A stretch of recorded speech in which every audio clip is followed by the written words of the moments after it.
जय श्री कृष्ण।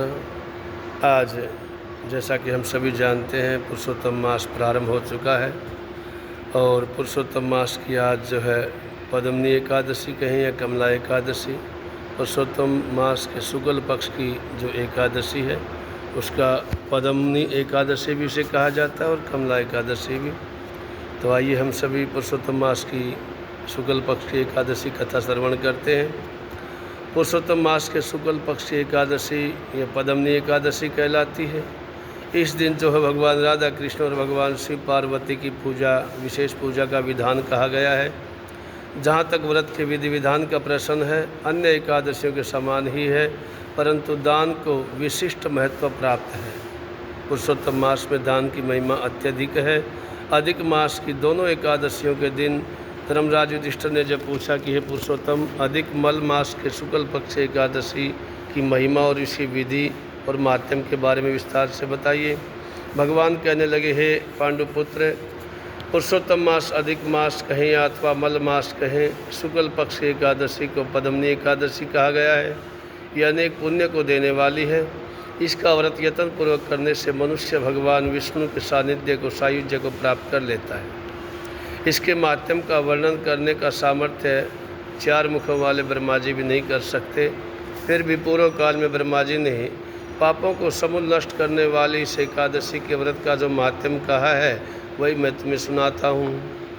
भगवान कृष्ण कहने लगे, राजन, दशमी के दिन व्रत प्रारंभ करें। दशमी के दिन कांसे के पात्र में भोजन करें तथा मूंग, मसूर, चना, कद्दू, साग, मधु, शहद प्राय अन्न का सेवन, ये 8 चीज़ें वर्जित हैं। हविष्य अर्थात जौ, चावल आदि का भोजन करें। नमक नहीं खाना चाहिए। भूमि पर शयन करें। ब्रह्मचार्य का पालन करें। एकादशी के दिन प्रातः काल उठ करके शौच आदि से निर्वत होकर के दांतन आदि करके और 12 कुल्ले जल के करके शुद्ध हो जाएं। सूर्योदय होने से पहले गोबर, मिट्टी, तिल, कुशा, आंवले के चूर्ण से विधि पूर्वक स्नान करते हुए कहे, हे मृतिके, तुमको 100 भुजा वाले भगवान श्री कृष्ण रूपी 12 भगवान वराह भगवान ने धारण किया है। ब्रह्मा जी ने तुमको दिया है और कश्यप मुनि से आमंत्रित की गई हो। मेरे नेत्र, बाल और सारे शरीर में लग करके मेरे अंगों को पवित्र करो। हे भूमि के, मैं तुमको बार बार नमस्कार करता हूँ। समस्त औषधियों से उत्पन्न, औषधियों से उत्पन्न और गौ के उदर में स्थित पृथ्वी को पवित्र करने वाला गोबर मुझे शुद्ध करे। ब्रह्मा जी के जो है लाल से उत्पन्न लोक को पवित्र करने वाले आंवले, तुमको नमस्कार है। तुम्हारे शपथ से मेरा शरीर पवित्र हो। शंख, चक्र, गदा धारण करने वाले भगवान विष्णु, आप मुझको अपने तीर्थ में स्नान की आज्ञा दीजिए। इस प्रकार वरुण के मंत्रों को पढ़ करके गंगा आदि तीर्थों का ध्यान करते हुए विधि पूर्वक जो स्नान करें और पूरे शरीर का मार्जन करते हुए शवच, संध्या आदि तर्पण करके सुंदर वस्त्र पहन करके संध्या तर्पण आदि नित्य नियम करने के बाद भगवान विष्णु के मंदिर में जाएं और उनकी पूजा आराधना करें। तत्पश्चात घर आकर के स्वर्ण के बने हुए राधिका और भगवान श्री कृष्ण और पार्वती, शिव आदि का विधि पूर्वक पूजन करें। कलश के ऊपर तांबे या मिट्टी के पात्र में स्वर्ण चांदी की भगवान विष्णु की मूर्ति स्थापित करके पूजा करें। प्रेम के वशीभूत होकर के भगवान के सामने नृत्य, गायन, कीर्तन आदि करें। नीच मनुष्य से वार्तालाप ना करें, झूठ ना बोलें, रजस्वला का स्पर्श ना करें तथा ब्राह्मण तथा गुरु की निंदा भूल करके भी ना करें। इस दिन धर्मशास्त्र और पुराण आदि कथा श्रवण करनी चाहिए। पद्मनी एकादशी को जल भी नहीं पीना चाहिए। यदि न रहा जाए तो केवल थोड़ा सा जल पी लें। यदि शक्ति न है तो फलाहार कर लें। समस्त रात्रि भगवान का कीर्तन, पूजन, जागरण करना चाहिए। प्रथम पैर की पूजा में नारियल, दूसरे पैर में बिल्व फल, तीसरे में सीताफल, चौथे में सुपारी, नारंगी आदि भगवान को अर्पण करें। प्रथम पैर की पूजा करने से अनिष्ट होम यज्ञ का पुण्य प्राप्त होता है। दूसरे पैर की पूजा से वाजपेयी यज्ञ का, तीसरे पैर की पूजा से अश्वमेध यज्ञ का पुण्य और चौथे पैर में पूजा करने तथा जागरण से राजसूय यज्ञ का फल प्राप्त होता है। इस व्रत से बढ़ करके अन्य कोई यज्ञ, तप, दान या पुण्य नहीं। जिसने इस एकादशी का व्रत किया उसने पृथ्वी के सारे तीर्थ क्षेत्रों के दर्शन और स्नान कर लिए। इस प्रकार सूर्योदय तक जागे और सूर्योदय के उदय होने पर उत्तम नदी, सरोवर, तीर्थ आदि में जाकर के स्नान करें, विधिपूर्वक भगवान का पूजन करें और श्रेष्ठ ब्राह्मणों को भोजन कराएं। घड़े आदि का पूजन करके ब्राह्मणों को दान कर दें। जो मनुष्य इस विधि अनुसार व्रत को करता है उनका यह व्रत सफल हो जाता है और अंत में मुक्ति प्रदायक होता है। भगवान कृष्ण ने आगे कहा, हे राजेंद्र, जिसने पद्मनी एकादशी का व्रत कर लिया उसने मानो सभी व्रतों को कर लिया। अब तुम पद्मनी एकादशी कथा ध्यानपूर्वक सुनो, यह मैंने तुम्हें विधि सुनाई है।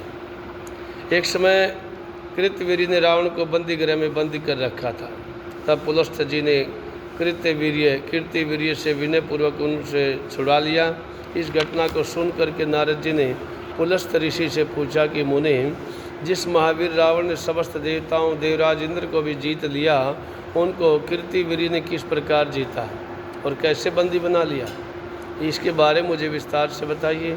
तब पुलस्त्य जी ने कहा कि हे नारद जी, पहले आप कीर्तिवीर्य की उत्पत्ति का वृत्तांत सुनिए। त्रेता युग में राजा है के वंश का कृतवीर्य नाम का राजा महिष्मतिपुरी में राज्य किया करता।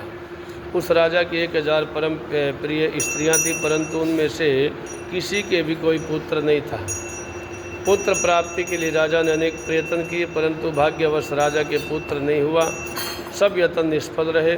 पुत्र के बिना राजा को सारा राज्य सुख दुखमय प्रतीत होता।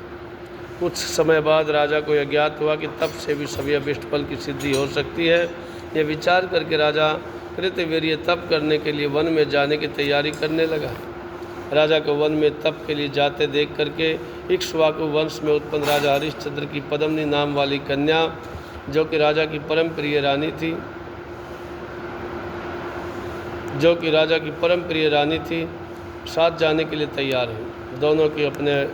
दोनों ने अपने सुंदर वस्त्र आभूषणों का त्याग करके वल्कल वस्त्रों को पहना और गंधमादन पर्वत पर जाकर के तप करने लगे। राजा कृतवीर्य रानी पद्मनी ने उस समय पर्वत पर 10,000 वर्ष तक कठोर तप किया, परंतु फिर भी उन्हें पुत्र की प्राप्ति नहीं हुई। तब पतिव्रता रानी पद्मनी ने अपने पति के शरीर में केवल नस और अस्थि मात्र सूखा शरीर देख करके महासाध्वी अनसुया जी से पूछा, हे देवी, मेरे पति को तप करते हुए 10,000 वर्ष बीत गए, परंतु भगवान फिर भी प्रसन्न नहीं हुए।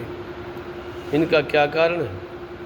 आप कृपा करके कोई ऐसा व्रत बताइए जिससे भगवान हम पर प्रसन्न हो और हमें चक्रवर्ती पुत्र प्राप्ति का वरदान दे। पद्मनी से अनसुया जी ने कहा, देवी पुत्री, वर्ष के 12 मासों के अतिरिक्त एक अधिक मास होता है जो 32 मास के पश्चात आता है। इस अधिक मास में शुक्ल पक्ष में द्वादशी युक्त पद्मनी एकादशी और कृष्ण पक्ष में परमा एकादशी की 2 एकादशी आती हैं। शुक्ल पक्ष की पद्मनी एकादशी को जागरण सहित तुम उसका व्रत करो। इस व्रत के करने से भगवान तुम पर प्रसन्न होकर के शीघ्र ही पुत्र प्रदान करेंगे। इसके पश्चात अनसुया जी ने रानी से व्रत की सब विधि बताई। उसको सुन करके रानी पद्मनी पुत्र प्राप्ति की इच्छा से इस व्रत को करने लगी। वह सदैव एकादशी को निराहार रहती और रात को जागरण करती। व्रत के समाप्त होने पर भगवान विष्णु प्रसन्न होकर के गरुड़ पर आरूढ़ होकर के उसके पास आए और वर मांगने के लिए कहा। रानी ने इस पर उनकी स्तुति करते हुए विनय किया कि राजन, आप मेरे पति को, हे महाराज, आप मेरे पति को वरदान दीजिए। भगवान कहने लगे, देवी, मल मास के समान मुझको दूसरा और कोई महीना प्रिय नहीं। इसमें एकादशी का जो व्रत तथा जागरण अनसुया जी के कथन अनुसार तुमने किया है, उससे मैं तुम पर अत्यंत प्रसन्न हूँ। ऐसा कहकर के संसार के दुखों का नाश करने वाले भगवान विष्णु ने राजा से कहा, राजन, जिससे आपका मनोरथ सिद्ध हो वह वर मांगो। तुम्हारी पत्नी ने मुझको प्रसन्न किया है। तब राजा कृतवीर्य ने सर्वश्रेष्ठ यशस्वी पुत्र का वर मांगा और कहा, हे जगदीश्वर भगवान, मेरा पुत्र ऐसा परमवीर हो कि आपके अतिरिक्त देवता, मनुष्य, नाग, दैत्य, राक्षस आदि किसी से ना मरे। राजा की बात सुन करके वरदान दे करके भगवान अंतर्ध्यान हो गए। इस वर के प्रभाव से पद्मनी के कृतवीर्य नामक कीर्तिवीर्य नाम का तेजस्वी पुत्र उत्पन्न हुआ।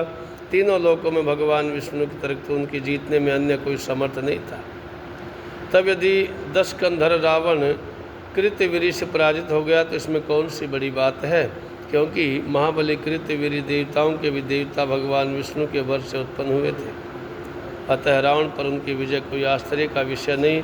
नारद जी को इतना बता करके पुलस्त मुनि अपने आश्रम को चले गए। भगवान श्री कृष्ण ने आगे कहा, राजन, यह मैंने तुम्हें मल मास के शुक्ल पक्षी पद्मनी एकादशी के व्रत का महात्म्य कहा है। जो कोई इस व्रत की कथा को पढ़ता है, सुनता है, वो संसार में यशस्वी होकर के अंत में अनंत काल तक भगवान विष्णु लोक में वास करता है। बोलिए श्री बांके बिहारी लाल की जय। अच्युतम केशवम राम नारायणम कृष्ण दामोदरम वासुदेवम हरि श्रीधरम माधवम गोपिका वल्लभम जानकी नायकम श्रीरामचंद्रम भजे।